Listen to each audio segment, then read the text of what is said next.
Hello, I'm Professor Catherine Walshe and I'm delighted to be talking to you today about some of the findings from our CovPall study, examining the role of palliative care services in the care of those with COVID-19.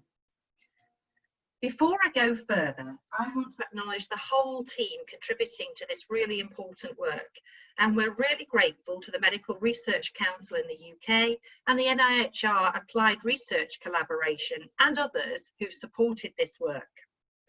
The focus of the presentation today is on the role of volunteers, but you can see some other findings from the first parts of the research presented here in a number of posters that are also being presented at the Congress, so please do find the time to go off and have a look at those. Volunteers are important within many palliative care services. The evidence clearly points to their contribution in terms of numbers, time and role. As an example, one survey in the UK showed there were 1.5 volunteers per paid member of staff. More volunteers than staff. Volunteers fulfill a large number of roles, but the same survey, and that was in the UK, demonstrated that a large number of palliative care services were run entirely by volunteers in some providers, including creative therapies, pastoral care, physiotherapy and complementary therapies. And here the size of the box indicates the number of care services entirely run by volunteers. Volunteers are a distinctive role, different to that of staff. And again, the research demonstrates that they act as advocates, surrogate carers, and facilitating relationships. We also know that volunteers are effective, and trial evidence shows that they make a difference to quality of life, and that difference is related to the amount of support that they can offer. Given their central importance to palliative care services, it was important that we collected data about their role in our CovPall study.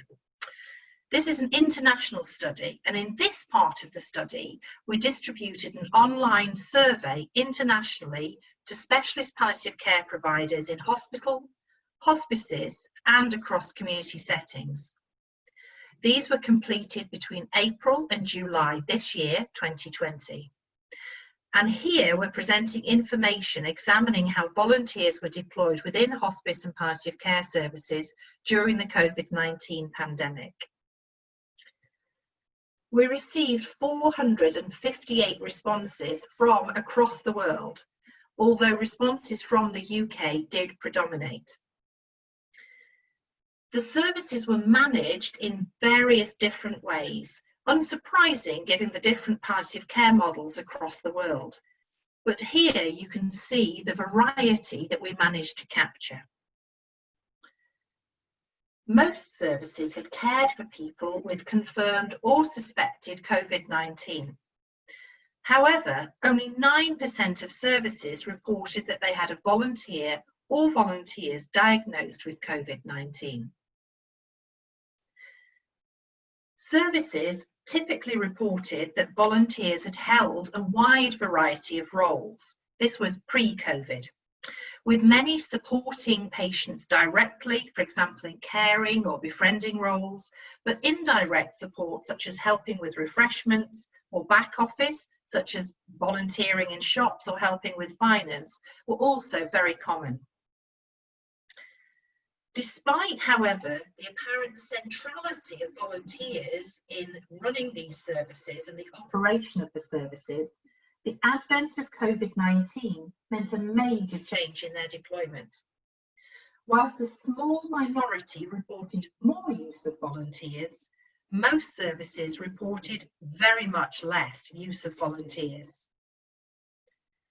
This change was reported across our sample, with all services in all countries typically reporting much less use of volunteers. Much of this change was because the services wanted to protect their volunteers. And here you can see examples of free text comments within the questionnaire that indicate there is no use of volunteers and a complete cessation of their use in some services. Services reported that many of their volunteers fell into a high-risk category and they wanted to protect them. Here an example of services reporting that they wanted to protect them because of their age, and not only volunteers and services were fearful of this, but also the families of volunteers.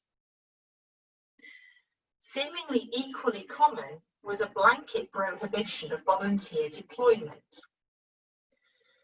Volunteers are clearly not seen in these circumstances as essential staff, and risk reduction policies and procedures often banned them from supporting roles, especially those that were patient-facing or with a clinical element.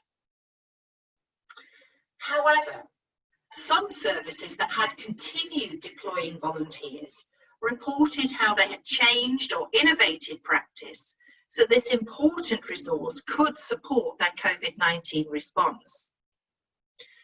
Some services recognised that volunteers could provide telephone support, and there were examples of them being used to stay in contact with hospice patients who were otherwise unable to visit services.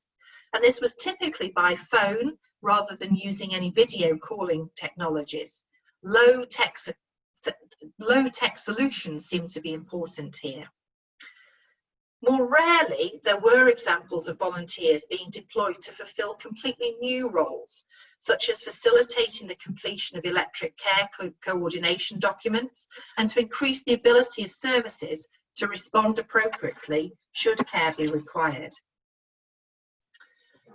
It appears that the immediate response to the pandemic was to stop the deployment of nearly all volunteers within palliative care services.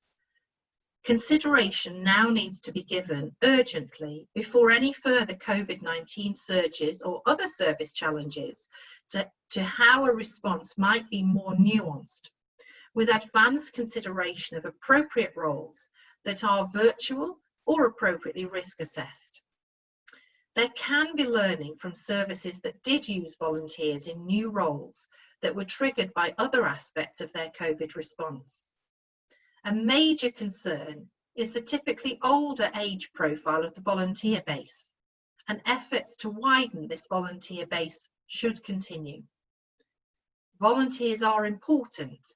Let's see if we can find them a role that is appropriate, safe, and meets the needs of palliative care services as we continue to respond to the COVID-19 challenge. Thank you.